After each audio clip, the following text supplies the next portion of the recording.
Alors voilà ce que dit Lester pour conforter ce que je vous ai dit précédemment au sujet de l'illusion.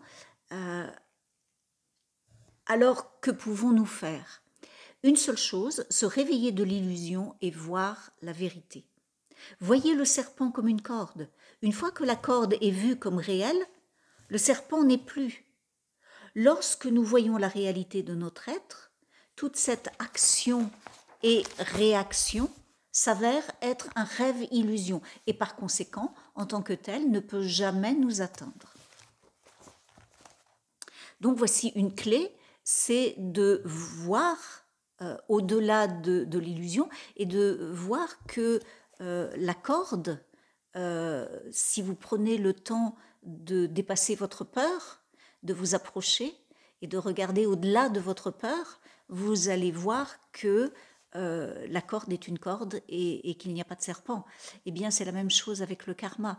Si vous dépassez votre peur du karma, si vous dépassez vos peurs, si vous allez au-delà de votre mental et de toutes ces agitations et de toutes ces pensées en lien avec la peur, vous allez voir que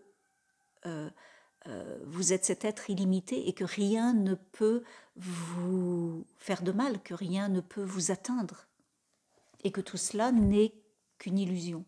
Alors, ce que je vous propose maintenant, c'est de voir la solution que nous donne Lester Levinson pour se libérer du karma en lien avec le désir, puisque nous avons vu que le karma est en lien avec le désir. Voici ce qu'il nous dit. Vous pouvez mentalement défaire le karma en défaisant le désir. Le karma est créé par les désirs qui restent dans le subconscient.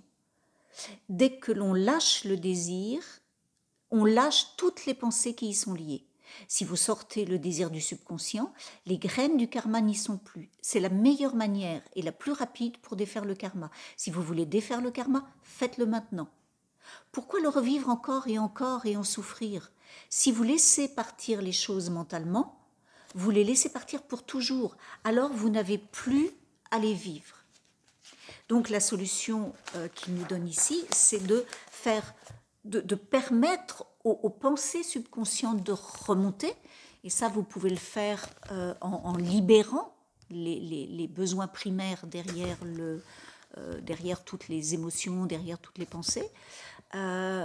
Vous pouvez le faire aussi en méditation. La méditation va vous aider à faire remonter ces pensées subconscientes. Et une fois qu'elles sont remontées au niveau conscient, vous pouvez les laisser partir. Alors, voici ce qu'il nous dit pour terminer. Le karma est l'accumulation de toutes les pensées subconscientes qui vous dirigent. Débarrassez-vous de ces pensées, calmez complètement le mental et il n'y a plus de karma. Si un acteur joue le rôle d'un roi ou d'un mendiant, cela ne l'affecte pas parce qu'il sait qu'il n'est pas ce personnage.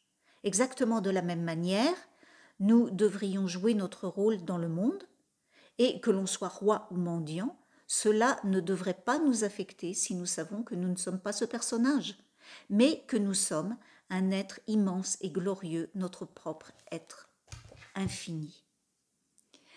Alors, pour comprendre, si vous prenez ces vidéos en cours, pour vraiment comprendre cette notion de personnage, je vous invite à aller voir notre vidéo qui s'appelle « Qui suis-je ?», où je parle de cette notion d'être metteur en scène, acteur et de savoir faire la différence entre ce que je suis et le rôle que je joue dans ma vie.